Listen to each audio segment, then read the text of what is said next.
안녕하십니까? 이 세상에서 보이스피싱 사기가 없어지는 그날을 기다리며 단 한 명이라도 피해를 줄이는 데 도움이 되길 바라면서 오늘도 유튜브를 만들고 있는 보이스피싱 백신입니다.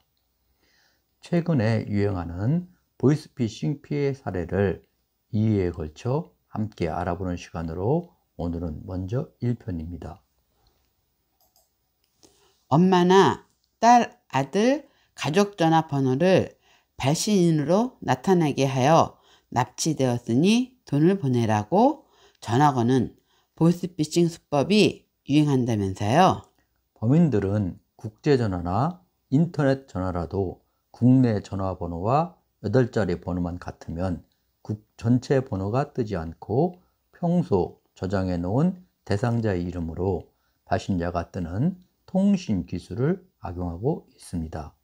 예를 들어 010-가나다라-ABCD로 엄마 전화번호로 저장되어 있다면 001-82-0001-0010- 가나다라 ABCD로 전화가 걸려와도 뒷부분 8자리가 같기 때문에 내 휴대전화에는 발신자가 엄마로 뜬다는 것입니다.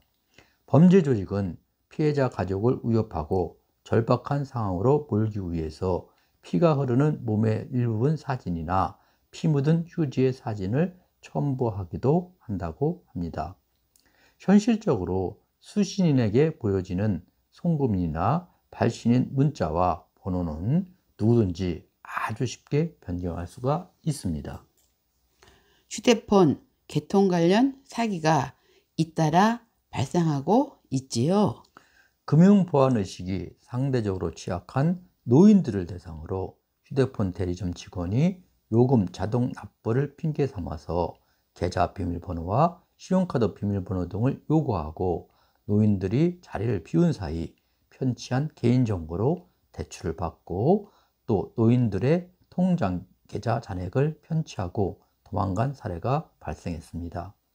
금융감독원은 최근에 휴대폰 대리점에서 고객의 금융정보를 도용한 비대면 대출, 예금 인출 피해가 급증하고 있다면서 휴대폰을 개통할 때 계좌 비밀번호와 신용카드 비밀번호는 필요하지 않고 신분증과 본인명의 휴대폰만으로 비대면 금융거래 절차를 진행할 수 있다면서 항상 자신의 통제하에 둘 것을 당부했습니다.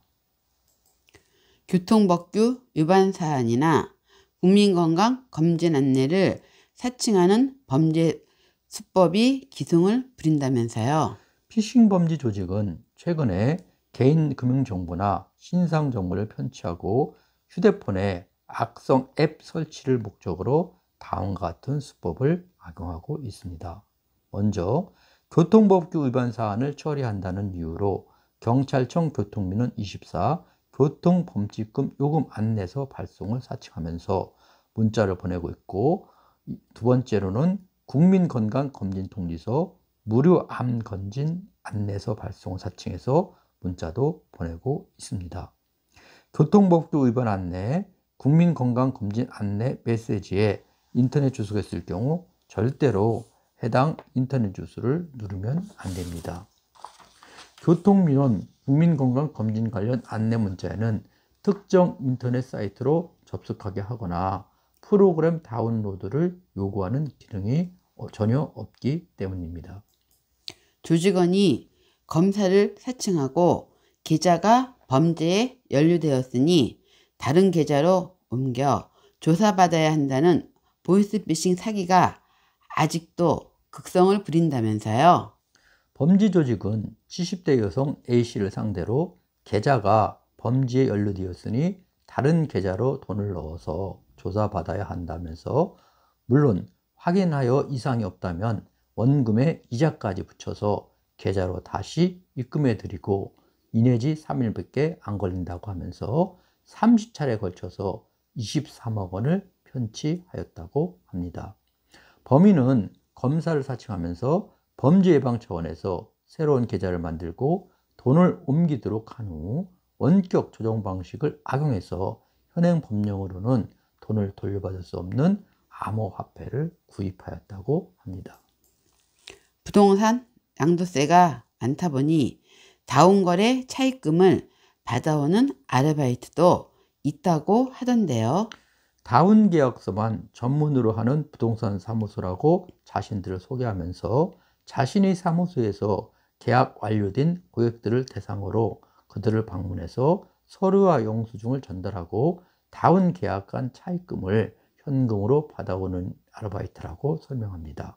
보이스피싱 조직이 아니더라도 다운 계약 사실이 적발되면은 매수인, 매도인 모두 과태료를 물어야 하고 중개업자는 자격정지나 벌금 등의 처벌을 받고 이런 아르바이트를 하면은 공범으로 처벌되므로 처음부터 이런 알바 모집에는 접근하지 않는 것이 아주 중요합니다. 온라인 중고거래 사이트인 당근마켓에 가짜 판매글을 올려 돈을 가로채는 사기들도 있다면서요. 1천만 원 상당 농막을 200만 원을 판다는 글을 보고 의심이 갔지만 판매자 주소가 빤히 아는 동네인데다가 선착순이라는 말에 계약금을 바로 보냈는데 판매자는 계약금을 받고 잠적한 일이 발생했습니다. SBS에서 해당 계좌 범죄 이력을 알아보니까 접수된 신고만 3개월 동안에 144건으로 전국에 걸쳐서 피해자가 아주 많았고 동네 인증만 해주는 담당까지 두고 사기를 벌이고 있었다고 합니다. 주의할 점은 현행법상 중고거래 사기는 사이버 금융범죄에 포함되지 않아서 계좌 지급 정지도 쉽지가 않습니다. 국회에서 이런 종류의 비대면 사기에 대해서도 계좌 정지와 피해 구제가 가능하도록 법 개정안이 계류 중이지만 그 법이 아직 통과되지 않았으므로 법 시행되기 전까지는 꼼꼼하게 따져야 할 것입니다. 1편은 여기까지입니다. 코로나19 감염 확진자가 다행스럽게 줄었지만 아직도 하루 10만 명을 넘고 있습니다.